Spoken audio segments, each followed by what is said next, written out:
What's going on guys, Kate is here and welcome back to a brand new video. For today I will show you the best ERIKA build in Torchlight Infinite. So in this guide I will show you what abilities and core skills you want to get. Then I will explain what are the best talents, hero traits and armor to use for endgame content. And then lastly I will show you the best gameplay and even which stats you need to prioritize, so you would be able to get the best results and highest damage possible and much more. And before we continue, thanks to U4GM. They are a pro website that provides Torchlight Infinite services like cheap currency with fast delivery and pro carry runs, as well as Flame of the Elementium and much more. They also have more than 17,000 positive comments on Trustpilot, and this website is really worth a try. So make sure to use my discount code KATE for extra 6% off.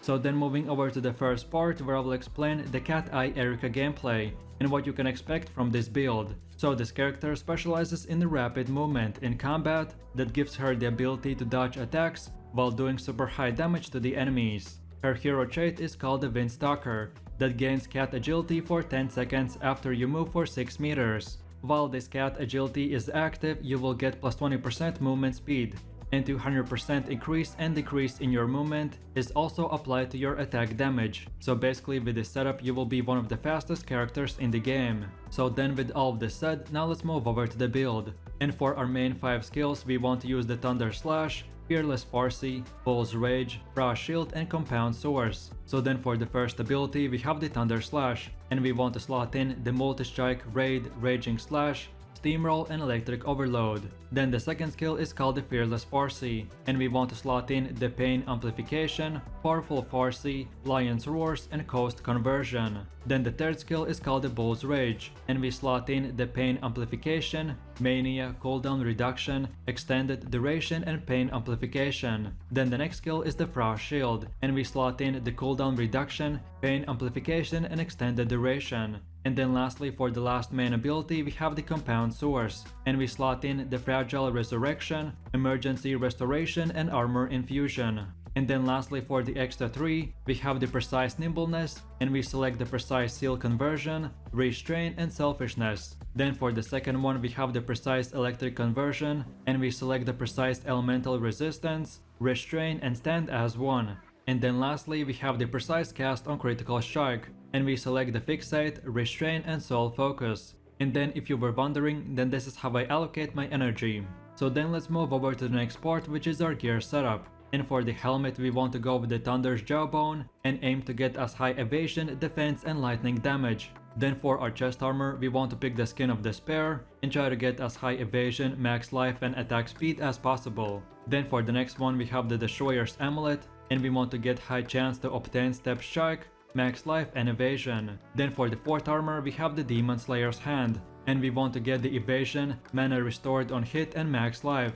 Then for the next one we have the Infinity, and we want to get high max life and defense. Then for the next one we have the Shadow of Thunderlight's Footsteps, and we want to get high evasion, max life and any type of resistance. Then for one of the last ones we have the Thunderfire Ring, and we want to get high resistance, max life and as high evasion as possible. Then for the next one we have the Chaotic Ending, and we want to get the elemental damage, max life and plus 30 to all stats. Then for our first weapon we want to get the Farewell Desire and try to get as high DPS, gear physical damage and attack critical rating as possible. And then lastly we want to get the Blizzard Sword and try to get as high DPS, plus 270% gear physical damage and plus 80% to critical strike damage. Overall, as you can see, this is an endgame build, and if you just started playing this game recently, then don't worry about this and just equip all the gear that you can find. But then starting from level 30 or 40, only equip gear that is better either way in evasion, damage and max life. And then when you slowly get to endgame and about level 50, then you can start using my exact gear pieces. So then let's move over to the next part of the build, which is the talent tree. So we want to select the Goddess of Hunting, Marksman and the Brave. And then for the Goddess of Hunting, this is how your talent tree should look like till 12. And then this is how it should look like till 18. And then lastly for our core talents, we want to select the Paralyzed. And then for the second one, go with the Rushed. So then moving over to the second category, which is the Marksman. And this is how it should look like till 12. And then this is how it should look like till 24. So then for the first core talent we want to select the Euphoria, and then for the second one get the Master Escapist. and then moving over to the last talent tree, which is the Brave, and this is how it should look like till 12. And then this is how it should look like till 24. Then for the first core talent we want to select the Joint Force, and then for the second one we want to go with the Well Matched. So in a quick summary, these 3 talent categories are by far the best ones, which will make our build very fast and do super high damage. I tested every single setup and talent, and after countless of hours of testing, this was the best setup for the ERIKA character. So if at any point I went too fast, then you are just feel free to pause the video at any time and copy these exact talent nodes. And then with all of this said, now we have come to the last and final build part, which is our hero trait, hero relics and pact. And this is how our hero trait should look like at level 80. So after level 32, you want to select the first option. Then at level 62, select the first option. And then lastly at level 80, get the second option. Then for the relics, you want to get the Cast Vengeance Diary. And then under level 13, equip the tips for cats. Then under level 32, equip the Cat's Night Safari. And then under level 50, get the Butterfly Hunting. And then last but not the least, this is how our pack tree should look like from the bottom and then from the top. As this mechanic is very in-depth, so I will soon make a dedicated video on this topic. But for now, just try to allocate as many pack points as you can. So then moving over to the last part, which is the ERIKA gameplay. So I will just quickly give you a short explanation of each skill and what is the best rotation to use. So then for the first skill we have the Thunder Slash, which is a simple but fun damage ability that will attack the enemies by slashing at them and dealing lightning damage. Then for the second skill we have the Fearless Foresee, which will activate a taunt that will aggro monsters nearby and will give you super cool bonuses like 10% additional damage, plus 5% strike chance to each enemy affected and much more. Then for the next one we have the Bull's Rage, which after activating will increase our melee skill damage, speed and radius. But instead of costing mana, this skill will cost life. So then in the next part I will explain how to use it to your best advantage. Then for the next one we have the Frost Shield, which will create multiple frost shields around your character. And these shields will damage the enemies, give you plus 29% chance to frostbite them, and then lastly the shield will protect you by giving you minus 38% damage taken from the enemies and much more.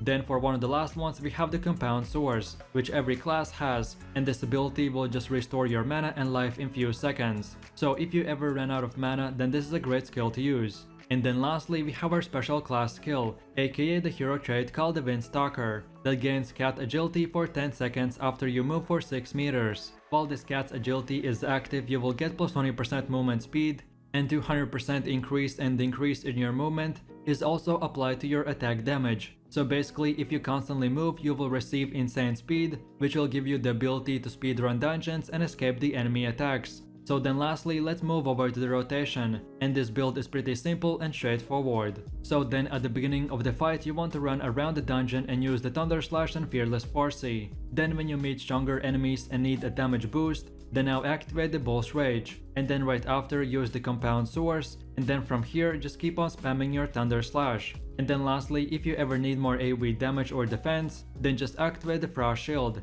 and gain more DPS plus resistance. But I personally only use this if I get in trouble or when I'm fighting endgame bosses. So then let me quickly explain. Just by running around the dungeon we will build up our hero trait, which will give us very fast movement speed. So then from here we just keep on using the Thunder Slash to deal damage, and Fearless Foresee to aggro all the monsters that you can. Then from here, if you ever fight a boss or stronger enemies, then now use the Bull's Rage, which will give you damage speed and attack bonus, but in return you will lose 50% HP. So that's why right after we want to use the Compound Source to regain all of that HP and mana. And then from here we just keep on using your damage abilities. And then lastly, if you ever need resistance, then use the Frost Shield, or when you run out of mana or HP, then use the Compound Source. And as long as you keep farming enemies, these skills will never run out. This build doesn't have a lot of defensives, so the goal is to keep moving and keep dealing damage. And if you stay on the move, then you will be unstoppable, and that's about it. So with that said, I really do appreciate everyone for watching guys, and I hope you enjoyed it. If you have any suggestions, feedback or other good Torchlight Infinite builds or guides that you would like to see in the next video, then feel free to leave your comments in the comment section down below.